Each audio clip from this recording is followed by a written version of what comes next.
The heart of our Constitution and its most compelling principle is social justice and human rights. The promise of EDSA of radical social change has not been fulfilled by any administration since EDSA.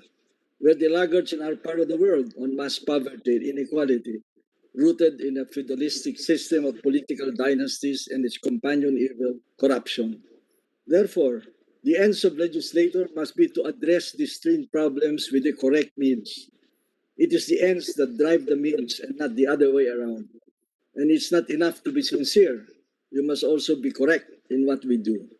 I submit that we are failing in this regard, not because of the Constitution, but because we have not fully implemented it, especially its provisions on social justice and local economy. Any changes in the Constitution must be towards this vision, and the means must include the two compelling principles of the Constitution, namely, never again to any authoritarianism, and the economy must safely and firmly be in the hands of Filipinos themselves. If the life of the law is experienced, then we have the experience of martial law and amendments to the 1935 Constitution on parental rights for Americans as examples, both of which resulted in economic disasters. There have been 5 previous attempts to change the Constitution. The Ramos Pirma, the Project Accord of Mr. President Estrada. In 2001, the attempt to have a French version presidential parliamentary. In 2006, Sigaw ng Bayan of the Arroyo administration struck down by the Supreme Court as unconstitutional. In 2009, a proposal by the Arroyo to give an equal vote for congressmen and senators, which we are discussing now. In 2015, the House initiated JR1 with almost exactly the same provisions on the economy as RBH2. All of these past attempts were unsuccessful because the people perceived the articulated purposes as a smokescreen for self-serving ends.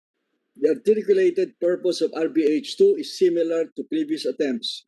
Quote, provide decent living conditions to the people, transform this economic growth into inclusive and solidarity progress among Filipinos. In other words, development defined as high growth rate plus equitable distribution of its benefits. But unlike previous attempts, the context of RBH2 is different with the pandemic and a shattered economy. But RBH2 changes that by using outdated data. In the preliminary note, the growth RBH refers to is 2010-2017, before the pandemic, although already declining even before the pandemic. Citing only the good news and suppressing the bad is a recurring theme of this administration.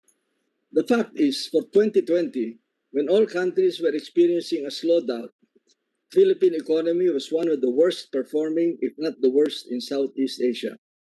And the Philippines is also the worst performing among East Asian neighbors in the handling of the pandemic.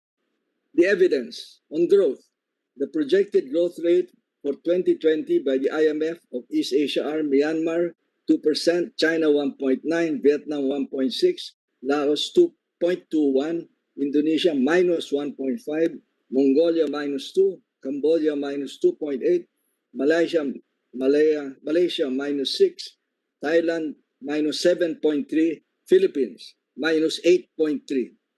As to the pace of recovery, both the IMF and World Bank projections is that it will also be the laggards. The evidence on the pandemic, the Lancet Commission report to the UN General Assembly ranks countries according to the handling of the pandemic. Out of 91 countries, the Philippines came out 66 on the number of new cases per day per million population. Most of our neighbors are in the top 10 with Indonesia ranked 28. We are the worst in ASEAN with 66. The reason? The IMF said limited and unimplemented fiscal stimulus. In other words, wrong analysis, incompetent implementation. Is there a relationship between lives and livelihood?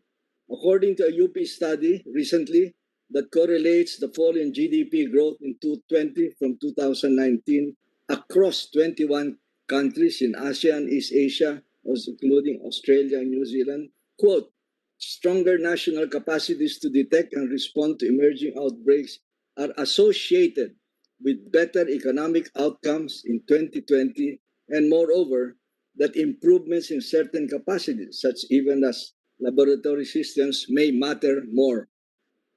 RBH2 articulates the real that the real motive for RBH2, just like previous attempts, is power and money. RBH2 is also supported by the business community. The motive of the businessman is not the country either. That's just the rhetoric. The real motive is profit.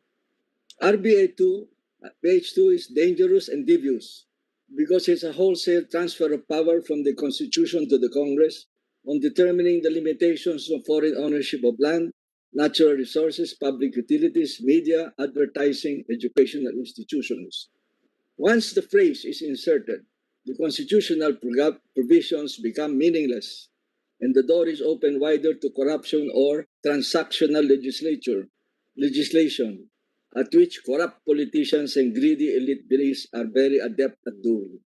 Remember Hacienda Luisita and the law that allowed landowners to distribute shares rather than land. Remember how the banking system, unlike in successful Asian countries, which forced it to serve development goals, was allowed alternate compliance with the mandate to devote 25% of their portfolio to agriculture, where we were allowed to buy T-bills instead. Remember the underfunding of asset reform programs, or TRAIN that reduced taxes to the rich, or the bill intended to correct the pro-mining law in 2015 that quietly died in a committee in the House. Above all, RBH2 is a new and bigger source of illicit money than the pork barrel. Look at it this way. Once the insidious insertion is accomplished, our legislators can go to rich foreign land developers or mining companies and ask, by how much do you wish to increase your ownership of land and mine? From 40% to 51, 50 billion. 67%, 100 billion. 75%, 150 billion. 100%, 200 billion. That's loose change.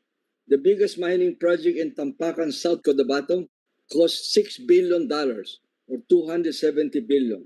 The total mineral deposits in our country is estimated at 1 trillion or 45 trillion pesos. That's what's stake with RBH2. These are the numbers. Today, to change ownership percentage, the economic provision, the House must muster 217 votes and the Senate 18 votes. Once the insertion of this phrase is made, the constitutional provisions, the Congress only needs enough votes as in ordinary laws to change the percentage on ownership. In theory, 73 votes in the House, 7 votes in the Senate. RBH2 is also insidious because it is made to appear to be harmless and is being represented as only giving Congress flexibility to make actual changes at an appropriate time. But it sets a bad precedent in trivializing our Constitution and forecloses debate at this time because no specific changes are being proposed on the foreign equity caps. They say, don't worry, when the actual numbers are proposed, the people, through Congress, will still be the ones to decide. The only issue today on the table, they say, is a harmless insertion of one phrase. Given our experience with corrupt legislators and greedy elite business on transactional legislation, are we willing to entrust our legislators with that kind of power, especially since theirs is so much more money from rich foreign investors and the poor don't have any money?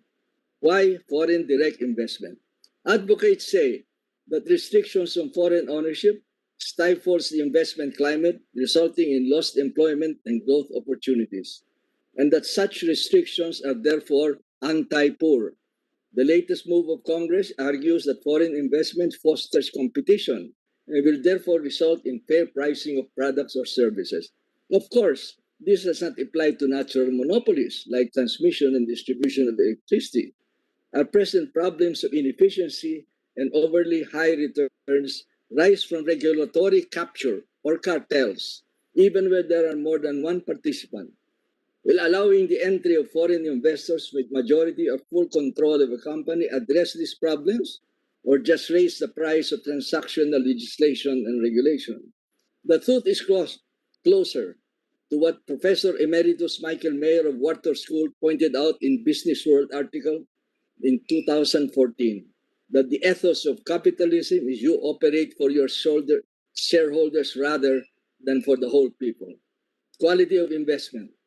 Another argument for opening our doors fully to FDI is that any investment is worth attracting because, quote, at least they contribute something and everything helps. But the empirical evidence is clear.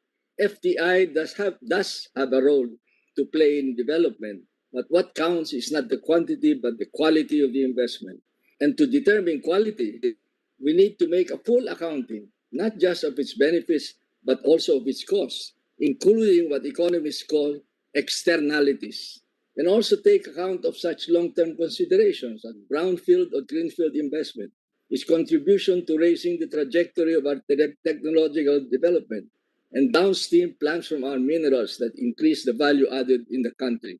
The mining industry has been promising that for the past 30 years. We don't have industrialization up to now on our natural resources. Inequality. It's no longer debatable on economic theory that a sustained high growth rate is necessary for poverty alleviation and that growth does not result in development without an equitable distribution of its benefits. Inequality is now a major issue, even in developed countries. 2 days ago, January 25, Oxfam issued a statement based on data from Forbes' 2020 billionaires list that the Philippines' 13 billionaires have seen their wealth increase by 637 billion since the pandemic began, enough to give 11 million poorest Filipinos cash of 58,136 pesos each. What they term as inequality virus, the 1,000 richest people on the planet, including the 13 Filipino billionaires, managed to recoup their COVID-19 losses within 9 months. However, it would take more than a decade for the world's poorest to recover from the economic impact of the pandemic. The wealth increase of Filipino billionaires is a stark contrast to the record high hunger that millions of Filipinos felt during the pandemic. With increased food and travel transport prices, we're seeing the country comes increased starvation and poverty. So what is Congress doing about the worsening inequality? It prioritized legislation and reduced taxes to business, including those of billionaires, instead of a wealth tax, and it's promoting RBH2 as the most urgent legislation at this time of the epidemic. And more than the constitutional restriction, should we not be concerned with the benefits of growth and labor productivity are not shared with labor? Between 2001 and 2016, real GDP per capita more than doubled at 5.4% a year. Labor productivity also increased by 57% between 2005 and 2015. However, real wages did not move. Aggregate real wage remained for 15 years. It remained flat for 15 years, with 7 of the 15 registering a negative growth rate. With the pandemic, that has become worse. What is Congress doing about that? It's no longer debatable in economic theory that a sustained high growth rate is necessary for poverty alleviation, and that growth does not result in development without an equitable distribution of its benefits. As for the role of FDI in development, here are some findings. Number one, macro level data may show an association between foreign direct investment and higher levels of income, but they do not establish causality. Similarly, no generalization can be made between the activities of foreign firms and income distribution. The question remains unanswered. Does FDI cause growth or does growth cause FDI? Historically, FDI played only a minor role in the growth of high-performing Asian economies. From 1966 to 1986, their fastest growth period, FDI was more than 5% of total gross domestic investment only in Hong Kong, Malaysia, and Singapore. Countries where FDI was less than 2% of GDI were Korea, Taiwan, Japan, and China, the tigers. More recently, except for China and Singapore, FDI is less than 10%. on the factors that affect invasions according to the World Investment Report and others. What are the factors that affect investment decisions? Adequate infrastructure, skill levels, quality of the general regulatory framework, clear rules of the game, fiscal determination, graft and corruption, criminality, and political instability. The fact is that if we conscientiously attend to these factors, we may have more foreign direct investment, but on our own terms.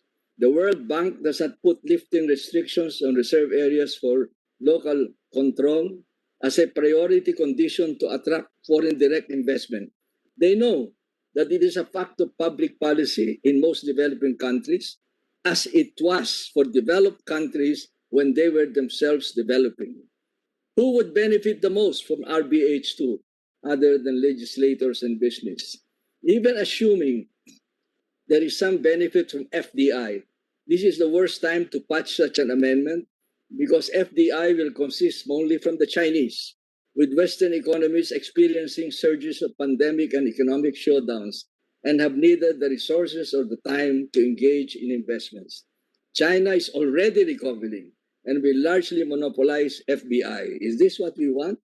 They're already getting favored tax and entry treatment. Connected politicians and Chinese businessmen have already received smuggled vaccines from China. And the next targets of China are mainly land, natural resources, and public utilities. They are already in the management of transmission. Who suffered the most from corruption? The poor, fishermen, farmers, indigenous people, even urban poor, because the LGUs have sold to big business engaged in loan banking because malls, shopping malls are already obsolete. What exactly are subject to the unless provided by law? Of course, Article 12, Section 2.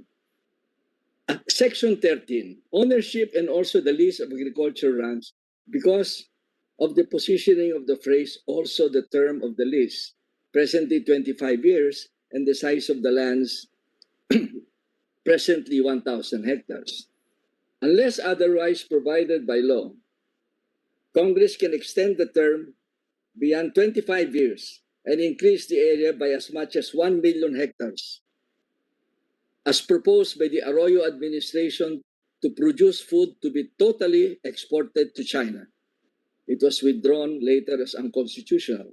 Article 12, Section 7, the exception of hereditary succession allows an ownership is subject now to all exceptions with otherwise provided by law. Article 12, Section 10, ownership, but why the need for a phrase in the section which only gives Congress the power to increase the 60%? Section 11, participation of foreigners in the governing body of public utilities limited to proportionate capital. And because of the placement of unless otherwise provided by law in the provision, foreigners can have 100% of a governing body even with 1% of the capital. Article 14, Section 4, Paragraph 2 applies not just on the ownership of educational institutions under the first sentence, but also control and administration of educational institutions, presumably even without ownership, because unless otherwise provided by law, applies only to the second separate sentence on control and administration. Are these carelessness or intentional? Restrictions. Have we really closed the door for FDI, especially on land, natural resources, and public utilities? Leases are allowed up to 50 years, with another 25 on public land. Condominium laws allow ownership of residents.